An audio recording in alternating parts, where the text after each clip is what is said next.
Yo, welcome back to the Horror and Metal channel.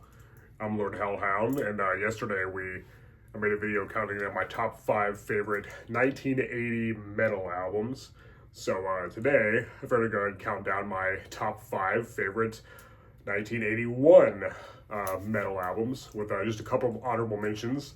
So, yeah, let's go and get started. All right, number 5 is going to be Denim and Leather by Saxon. Oh yeah, those are my favorite Saxon albums.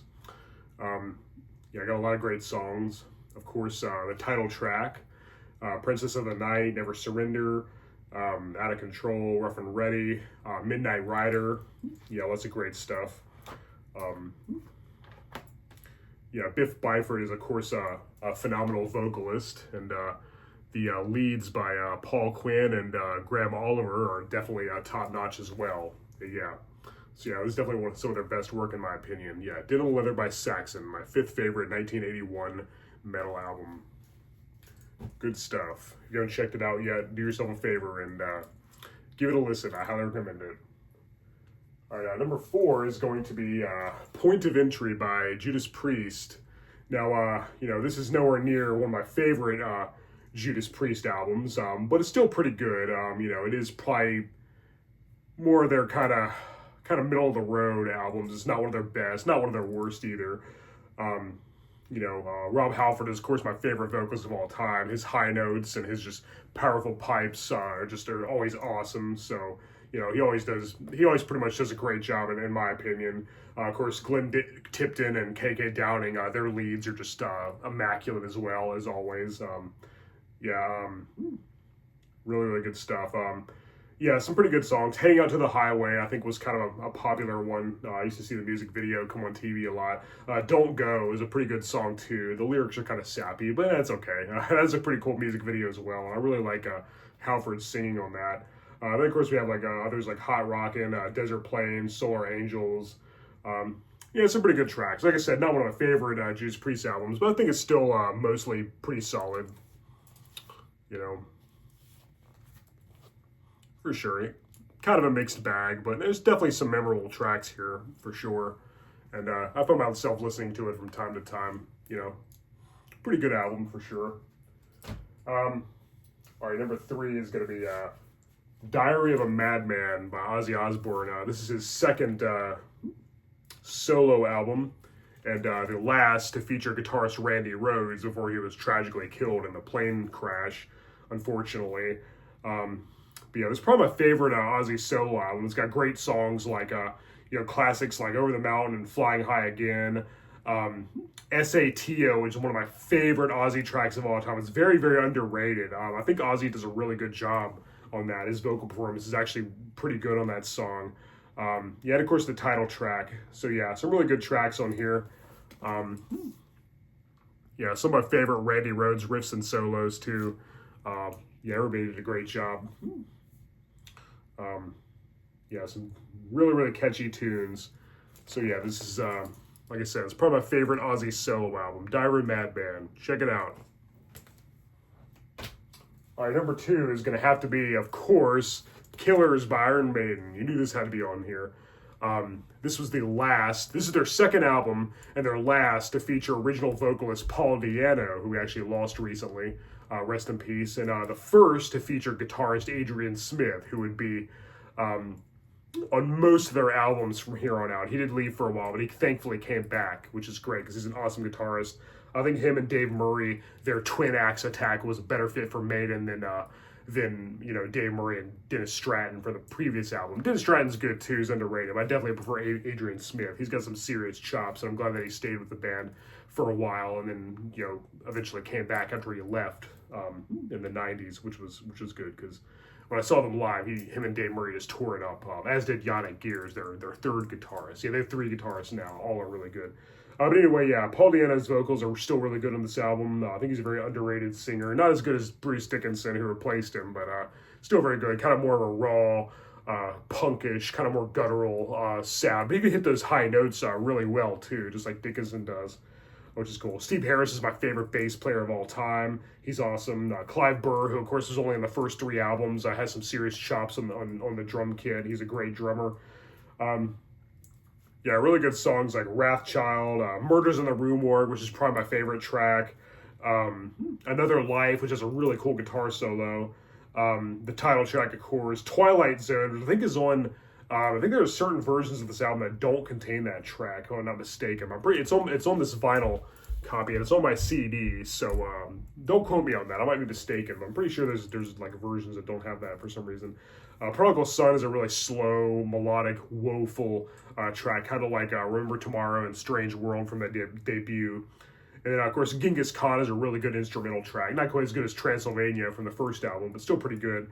But yeah, definitely a great album. This is actually the first album I ever bought by Maiden. I was instantly hooked. I became instantly a fan. I was like, this is amazing. One of the best things I ever heard. Yeah, really, really, really top-notch stuff. You know, Maiden rules. And, you know, this album's a testament to that. Oh, yeah. Up the Irons. All right, before I reveal my number one choice, here are a couple honorable mentions. Welcome to Hell by Venom, which was their debut album, which I don't own currently, but I will soon. I plan on getting it very soon. Yeah, I don't own it yet.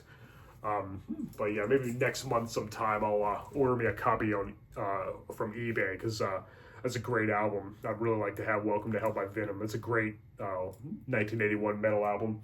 And also Difficult to Cure by Rainbow, which is their first to feature vocalist Joe Lynn Turner. Yeah, and Roger Glover was in the band on bass from Deep Purple, who of course was Richie Blackmore's bandmate in that same band. Rainbow, of course, is Richie Blackmore's band.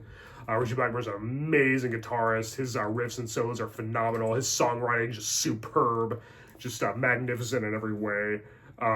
If I could be a fraction as good as Blackmore on guitar, I'd be happy. Yeah, I don't care about the non-Dio albums as much as I do the first three Rainbow albums with Ronnie James Dio on vocals. They're still pretty good. Joe Lynn Turner is a good vocalist too, as was Graham Bonnet on Down to Earth, and then Doogie White, which is on their last studio album, Stranger in Us All, I think it was called. Anyway, yeah, Difficult to Cure. It's a decent album. You know, it's not one of their best for sure, but there's some memorable tracks on it. I'd say check it out. You know, if you're a fan of, especially if you're a fan of Blackmore's immaculate guitar playing, his amazing axe skills. But anyway, that's it for the honorable mentions. Now, as for my number one 1981 metal album, of course, it's got to be Mob Rules by Black Sabbath. Yeah, just like in my last video, the number one choice is a Black Sabbath album. This was the second to feature the late, great Ronnie James Dio on vocals. His powerful pipes and his awesome, stellar vibrato were just, you know,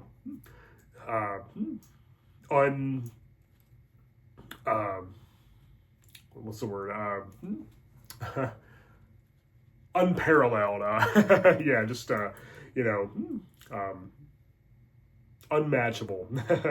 Yeah, amazing stuff. Yeah, Dio's an amazing vocalist. He's one of my heroes, one of my idols. Rest in peace.